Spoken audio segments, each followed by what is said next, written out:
Viewers, आज की video में हम डिस्कस करेंगे एक पाकिस्तानी अमेरिकन ऑथर दानियाल मोइनुद्दीन का बहुत ही famous work in other rooms other wonders. ये एक कलेक्शन ऑफ शॉर्ट स्टोरीज हैं जो 2009 में पब्लिश हुई। 2009 में इसको नेशनल बुक अवार्ड मिला और 2010 में पुलिट्जर प्राइज भी मिला। अगर बात करें कि ये वर्क क्यों लिखा गया, इसके लिखने का क्या पर्पस यानी क्या मकसद है, तो मोइनुद्दीन ने इन स्टोरीज के ज़रिए पाकिस्तान के सोशल, पॉलिटिकल, इकोनॉमिक और कल्चरल इश्यूज को हाईलाइट किया। मोइनुद्दीन 1963 में लॉस एंजलिस, यूएसए में पैदा हुए। इनके फादर गुलाम मोइनुद्दीन पाकिस्तानी थे, जबकि इनकी mother Barbara second generation Norwegian American women थी। मोइनुद्दीन के फादर गुलाम मोइनुद्दीन 1947 की पार्टीशन से पहले इंडियन सिविल सर्विसेज में काम करते थे, लेकिन जब पार्टीशन हुई तो वह पाकिस्तान की इस्टेब्लिशमेंट डिवीजन के सेक्रेटरी बन गए और फिर पाकिस्तान के चीफ इलेक्शन कमिश्नर भी रहे। मोइनुद्दीन अप्रैल 1963 को यूएसए में पैदा हुए। बर्थ के 2 माह बाद मोइनुद्दीन और उनकी मदर पाकिस्तान आ गए और यूं उनका बचपन पाकिस्तान में गुजरा। 13 साल की उम्र में मोइनुद्दीन के पेरेंट्स सेपरेट हो गए और मोइनुद्दीन अपनी मदर के साथ यूएस वापस चले गए। वहाँ से उन्होंने हायर एजुकेशन रिसीव की और फिर एक जर्नलिस्ट, डायरेक्टर, लॉयर और बिजनेसमैन के तौर पर काम किया। फिर मोइनुद्दीन पाकिस्तान आ गए, जहाँ उनके फादर की उम्र 80 साल से ज़्यादा हो गई थी और उनकी सेहत दिन ब दिन खराब हो रही थी। मोइनुद्दीन के फादर ने उन्हें पाकिस्तान में रहने और उनके मैंगो फार्म की जिम्मेदारी लेने को कहा। लिहाजा मोइनुद्दीन ने पाकिस्तान में ट्रेडिशनल फ्यूडल वे से हटकर फार्म को एक बिजनेस की तरह चलाया। अगर बात करें इस वर्क के इम्पोर्टेंट थीम्स की, तो सबसे पहले है सोशल क्लास एंड इनइक्वालिटी, यानी मार्क्सिज्म एक डोमिनेंट थीम है। मोइनुद्दीन इन स्टोरीज के जरिए सोशल हायरार्की को जाहिर करता है। एक तरफ वेल्दी लैंड ओनर्स हैं और दूसरी तरफ वर्किंग क्लास जो इस सोशल हायरार्की के खिलाफ स्ट्रगल करती नजर आएगी। फिर है पावर डायनामिक्स। ये स्टोरीज पाकिस्तानी सोसाइटीज में पावर स्ट्रक्चर को हाईलाइट करती हैं। इन स्टोरीज का मेजर कैरेक्टर एक वेल्दी लैंड ओनर के हारूनी है, जो हमें ऑलमोस्ट हर स्टोरी में नजर आएगा। हारूनी के डिसीजंस उसके ड्राइवर्स, मैनेजर्स, सर्वेंट्स, कुक्स और गार्डनर्स की जिंदगी को एक नई शक्ल देते हैं, यानी उनकी डेस्टिनी को डिटरमिन करते हैं। और यूं पाकिस्तान का फ्यूडल सिस्टम यानी जागीरदाराना निज़ाम भी हाईलाइट होता है। फिर है इकोनॉमिक रियलिटीज़।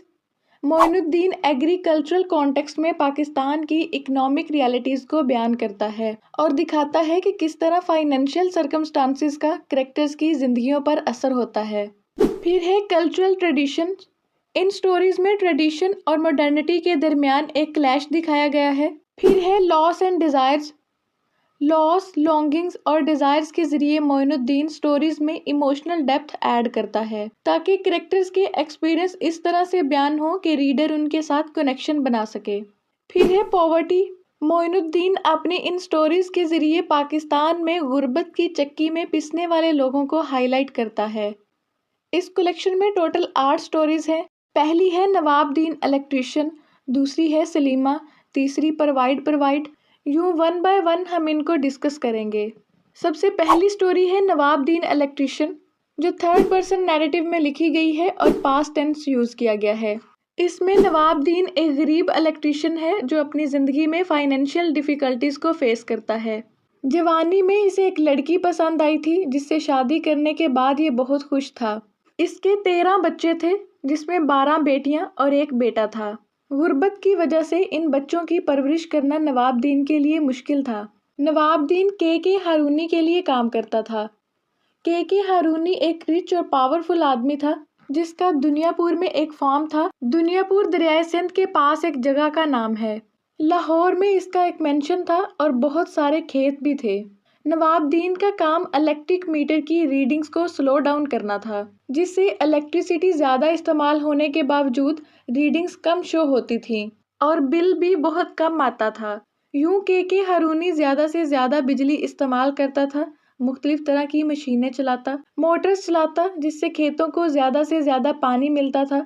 इसके बावजूद वो बहुत कम बिल पे करता था, क्योंकि नवाबदीन मीटर की रीडिंग्स स्लो डाउन कर देता था, जो कि एक करप्ट और इल्लीगल काम था। लेकिन अपने 13 बच्चों का पेट पालने के लिए उसे ये सब करना पड़ता था। फिर एक दिन नवाबदीन ने मोटर बाइक की डिमांड की तो के हारूनी ने उसे होंडा 70 गिफ्ट की, ताकि करप्ट एक्ट्स में नवाबदीन के हारूनी की मदद कर सके। नवाबदीन मोटर बाइक हासिल करने के बाद बहुत खुश हो जाता है, क्योंकि उस टाइम गांव में ये एक हाई स्टेटस ऑब्जेक्ट समझा जाता था, जिससे नवाबदीन की रेपुटेशन भी अच्छी हो गई थी। सब लोग उसकी इज्जत करने लगे थे, बच्चे भी उसको अंकल कहने लगे थे, जो कभी उसका नाम लेकर उसको पुकारा करते थे। एक शाम नवाबदीन बाइक पर कहीं जा रहा होता है। रास्ते में एक आदमी उससे लिफ्ट मांगता है, तो नवाबदीन लिफ्ट दे देता है। कुछ टाइम बाद वो आदमी अपनी गन निकालकर नवाबदीन की गर्दन पर रखता है और मोटर बाइक चोरी करने की कोशिश करता है। तभी नवाबदीन और उस आदमी के दरमियान लड़ाई हो जाती है और वो आदमी नवाबदीन को टांग के ऊपर वाले हिस्से पर गोली मारता है। गोली की आवाज़ सुनकर गांव के लोग मदद को पहुंचते हैं। वो नवाबदीन को हॉस्पिटल लेकर जाते हैं और उस चोर को भी शूट कर देते हैं। वो चोर नवाबदीन से माफ़ी मांगता है कि वो गरीब आदमी है, उसकी माँ भी अंधी है और उसने गुर्बत के मारे चोरी करने की कोशिश की। लेकिन नवाबदीन उसकी एक नहीं सुनता और ना ही उसे माफ़ करता है। लिहाजा उस चोर की डेथ हो जाती है, जबकि नवाबदीन ठीक हो जाता है। फिर दूसरी स्टोरी है सलीमा। सलीमा 14 साल की एक लड़की है जो गुर्बत की चक्की में पिस रही होती है। इसका फादर ड्रग एडिक्टेड है और मदर गुर्बत के हाथों मजबूर होकर प्रोस्टिट्यूट की तरह काम करने लगी थी। सलीमा अपने मिजरेबल विलेज को छोड़कर एक सिटी ब्राइट लड़के के साथ शादी कर लेती है और शादी के बाद लाहौर चली जाती है। 10 साल बाद सलीमा का हस्बैंड भी ड्रग एडिक्टेड हो जाता है और सलीमा को एक्सप्लॉइट करना शुरू कर देता है। सलीमा के हारूनी के लाहौर वाले मेंशन में एज अ सर्वेंट काम करने लगती है। वहाँ सलीमा एक कुक हसन के साथ भी टाइम स्पेंड करती है, लेकिन हसन भी सलीमा को छोड़ देता है। फिर सलीमा को उस फैमिली के ट्रस्टवर्दी और रिस्पेक्टेड ड्राइवर रफ़ीक के साथ प्यार हो जाता है। रफ़ीक 40 ईयर्स ओल्ड है, यानी एज में सलीमा से बहुत बड़ा है। रफ़ीक की पहले ही शादी हो चुकी है और उसके 2 बच्चे भी हैं, लेकिन इसके बावजूद सलीमा और रफ़ीक 2 साल तक साथ रहते हैं और इनका एक बेटा पैदा होता है जिसका नाम ये अल्लाह बख्श रखते हैं। एक दिन रफ़ीक को अपनी पहली बीवी का लेटर मिलता है, जिसमें वो रफ़ीक के साथ अपने रिलेशनशिप को रिपेयर करने के बारे में बात करती है। लिहाजा रफ़ीक सलीमा को छोड़कर अपनी फर्स्ट फैमिली के पास चला जाता है और सलीमा को वापस अपने ड्रग एडिक्ट हस्बैंड के पास जाना पड़ता है। फिर कुछ अरसे बाद के हारूनी की डेथ हो जाती है और फैमिली में सिर्फ सीनियर सर्वेंट्स को रहने की इजाज़त दी जाती है और सलीमा को जॉब से निकाल दिया जाता है। और जब सलीमा रफ़ीक के साथ जाने का कहती है तो रफ़ीक इनकार कर देता है। कुछ अर्सा गुजरने के बाद सलीमा की डेथ हो जाती है और उसका बच्चा एक होमलेस स्ट्रीट चाइल्ड बन जाता है। फिर तीसरी स्टोरी है परवाइड, जो के हारूनी के मैनेजर चौधरी जगलानी के बारे में है। चौधरी जगलानी को दुनियापुर वाली फार्मलैंड सेल करने की जिम्मेदारी सौंपी गई है। जगलानी बहुत ही तेज़ आदमी है। ये अक्सर मामलात में के हारूनी को भी धोखा देता है। फिर जगलानी ज़ैनब नाम की एक सर्वेंट गर्ल में इंटरेस्ट लेने लगता है और उसे एज अ कुक हायर कर लेता है। ज़ैनब की पहले ही शादी हो चुकी है, इन ज़ैनब जगलानी से बिल्कुल भी प्यार नहीं करती थी। फिर जगलानी और ज़ैनब की शादी हो जाती है और जब जगलानी को पता चलता है कि ज़ैनब इनफर्टाइल है, यानी बच्चा पैदा नहीं कर सकती, तो जगलानी अपने बेटे शब्बीर की सबसे छोटी बेटी ज़ैनब के हवाले कर देता है कि वो उसकी परवरिश करे। फिर एक दिन जगलानी कैंसर की वजह से मर जाता है, लेकिन कर्ज करता है कि ज़ैनब ने कभी उससे प्यार ना किया। जगलानी की डेथ के बाद पॉलिटिकल पोजीशंस का कंट्रोल शब्बीर से ले लिया जाता है और उसे इन सब से बाहर निकाल दिया जाता है। फिर अगली स्टोरी है about a burning girl. Collection में ये सिर्फ एक ही स्टोरी है जो first person point of view में लिखी गई है।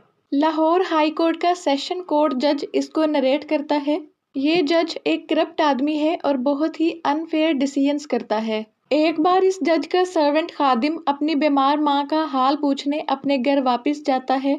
वहाँ खादिम को अपनी सिस्टर इन लॉ का मर्डर करने के जुर्म में अरेस्ट कर लिया जाता है। खादिम का भाई बताता है कि खादिम ने कोई मर्डर नहीं किया, बल्कि वो औरत हमसायों के घर से पैसे चोरी करते पकड़ी गई तो उसने खुदकुशी कर ली। लेकिन जज इस बात पर यकीन नहीं करता, बल्कि वो खादिम के भाई से कहता है कि तुमने ही अपनी बीवी को मारा होगा। वो बहुत डर जाता है और मजबूर होकर जज को रिश्वत देता है। जज रिश्वत हासिल करने के लिए अपने साथ अवतार नाम के एक और जज को मिला लेता है। ये स्टोरी पाकिस्तान के जुडिशियल सिस्टम में करप्शन को हाईलाइट करती है। फिर अगली स्टोरी है इन अदर रूम्स अदर वंडर्स, जो कलेक्शन का टाइटल पीस है, जिसमें के हारूनी की जिंदगी का आखिरी हिस्सा दिखाया गया है, यानी जब उसकी लाइफ एंड होती है। के हारूनी और उसकी वाइफ में भी अलहदगी हो चुकी है। चौधरी जगलानी दुनियापुर वाले फार्म पर कब्जा कर चुका है। यूं के हारूनी के स्टेटस का डाउनफॉल हो रहा होता है। फिर वो यंग गर्ल हुस्ना को एज अ सर्वेंट हायर कर लेता है और आहिस्ता आहिस्ता उसमें दिलचस्पी लेने लगता है। के हारूनी हुस्ना से कहता है कि वो उसके सेक्रेटरी से टाइपिंग स्किल्स भी सीख सकती है। आसपास के लोग हारूनी और हुस्ना का ये रिलेशनशिप बिल्कुल भी पसंद नहीं करते, लेकिन हारूनी हुस्ना में सुकून तलाश करने लगता है। एक रात वो हुस्ना को डिनर पर इनवाइट करता है और वो दोनों रात इकट्ठे गुजारते हैं। हुस्ना फाइनेंशियल सिक्योरिटी और अपना सोशल स्टेटस बढ़ाने के लिए हारूनी के करीब होती जा रही थी, लेकिन के हारूनी की बेटी सरवत ये बिल्कुल भी पसंद नहीं करती। फिर एक दिन हारूनी सख्त बीमार हो जाता है। हारूनी की बेटियां हुस्ना को हारूनी से नहीं मिलने देती, यहाँ तक कि हारूनी की डेथ हो जाती है। फिर हारूनी की डेथ के बाद हुस्ना को जॉब से निकाल दिया जाता है। अगली स्टोरी है अवर लेडी ऑफ पेरिस। इस स्टोरी का point of view third person है और ये के हारूनी के कज़न मिस्टर हारूनी के बारे में है। मिस्टर हारूनी के बहुत सारे लैंड फार्म्स और शुगर मिल्स हैं और कराची में मेंशन भी है। इनका एक बेटा सोहेल है जो अमेरिका में रहता है। ये अभी अभी येल यूनिवर्सिटी यूनाइटेड स्टेट से लॉ की डिग्री कंप्लीट करने के बाद पाकिस्तान आया है। लेकिन सोहेल का अमेरिका में एक अंडर ग्रेजुएटेड गर्ल हेलन के साथ बहुत क्लोज रिलेशनशिप था। हेलन को पेरिस घूमने का बहुत शौक था। फिर सोहेल अपनी मदर को हेलन के बारे में बताता है और कहता है कि वो जून से एक दूसरे से नहीं मिले और अब क्रिसमस हॉलीडेज वो एक साथ पेरिस में गुजारना चाहते हैं। मिसिज हारूनी इस बात पर एतराज़ नहीं करती, बल्कि कहती है कि मैं और मिस्टर हारूनी भी तुम्हारे साथ जाएंगे और तुम्हारे लिए किसी भी परेशानी की वजह नहीं बनेंगे, बल्कि हम अलग अपार्टमेंट में रहेंगे। सोहेल पेरिस पहुंचकर आइल सेंट लुइस नाम की जगह पर अपार्टमेंट लेता है और फिर हेलन को पिक करने एयरपोर्ट चला जाता है। हल्की हल्की बारिश से सड़कें धुल चुकी थीं और एक खूबसूरत मंजर पेश कर रही थीं। सोहेल के पेरेंट्स भी पेरिस आ चुके थे और एक अलग अपार्टमेंट ले लिया था। फिर दोनों सोहेल और हेलन शाम को पेरेंट्स को मिलने जाते हैं। रास्ते में सेन रिवर को देखकर सोहेल कहता है कि शुक्र है ये रिवर पेरिस को डिवाइड नहीं कर रहा। फिर वो नोटे डाम नाम के एक चर्च के पास से गुजरते हैं। फिर ये दोनों मिस्टर एंड मिसिज हारूनी के पास पहुंचकर डिनर करते हैं और सब मिलकर डिफरेंट टॉपिक्स पर बातें करने लगते हैं। अमेरिका पर भी डिस्कशन होती है। हेलन और मिस्टर हारूनी अमेरिका को लाइक करते हैं। मिस्टर हारूनी कहता है कि अमेरिका पाकिस्तान की निस्बत वेल डिसिप्लिन्ड कंट्री है और अमेरिका में फ्रीडम भी है, यानी हम अपनी मर्जी से ज़िंदगी गुजार सकते हैं। लेकिन सोहेल की मदर का पॉइंट ऑफ व्यू इससे मुख्तलिफ होता है। फिर सोहेल और हेलन वापस आ जाते हैं और हेलन सोहेल से पूछती है कि क्या वो उसके पेरेंट्स को पसंद आई। सोहेल कहता है कि yes my love, I am proud of you. फिर वो लोग एक बैलेड एंजॉय करने जाते हैं। बैलेड एक तरह का सॉन्ग होता है। वहाँ mister and Mrs Harooni already मौजूद होते हैं, यानी वो भी बैलेड एंजॉय करने आए होते हैं। फिर अगले दिन हेलन और राफिया एक टी शॉप पर मिलती हैं। लिहाजा हेलन सोहेल को लेकर पेरिस से बाहर चली जाती है, लेकिन जैसे ही वो पेरिस से निकलते हैं तो उनके दरमियान लड़ाई होना शुरू हो जाती है। तब हेलन को अपने लो स्टेटस का एहसास होता है। पेरिस उनके लव को सिंबलाइज कर रहा है। जैसे ही वो पेरिस से निकलते हैं तो उनके दरमियान लड़ाई झगड़ा शुरू हो गया था। लिहाजा वो पेरिस वापस जाने का फैसला करते हैं। न्यू ईयर नाइट इकट्ठे गुजारते हैं और मिलकर रहने लगते हैं। फिर अगली स्टोरी है लिली। लिली एक पार्टी गर्ल है जो एक रिस्पेक्टेबल पंजाबी फैमिली में पली बड़ी थी, लेकिन ये अपना ज़्यादा टाइम पार्टीज़, शॉपिंग और सेक्स करने में गुजारती है। फिर लिली खुद को इम्प्रूव करने के लिए शादी करने का फैसला करती है। लिहाजा वो अपनी क्लास के ही एक काइंड और हार्ड वर्किंग आदमी से शादी कर लेती है ताकि अपनी बाकी की ज़िंदगी बेहतर तरीके से गुजार सके और ख़ुद को भी बेटर बना सके। अगरचे लिली की इंटेंशंस बिल्कुल ठीक थी, लेकिन शादी के बाद भी वो खुद को तब्दील ना कर पाई और आहिस्ता आहिस्ता उसको रियलाइज़ हुआ कि वो कल्चरल आइडियल्स के मुताबिक परफेक्ट वाइफ नहीं बन पाएगी और वो दोबारा से पहले जैसी ही बन जाती है।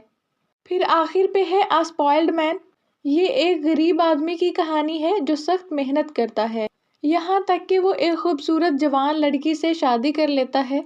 ये लड़की भी इसकी तरह वर्किंग क्लास से बिलोंग करती थी, लिहाजा दोनों खुशी खुशी ज़िंदगी गुजार रहे होते हैं कि एक दिन लड़की मिस्टीरियसली गायब हो जाती है। आदमी ये सदमा बर्दाश्त नहीं कर पाता और उसकी डेथ हो जाती है। यहाँ ये 8वीं स्टोरी भी कंप्लीट होती है। व्यूअर्स, इसी के साथ ये वीडियो एंड होती है। उम्मीद करती हूँ आपको समझ में आई होगी। Thank you so much for watching.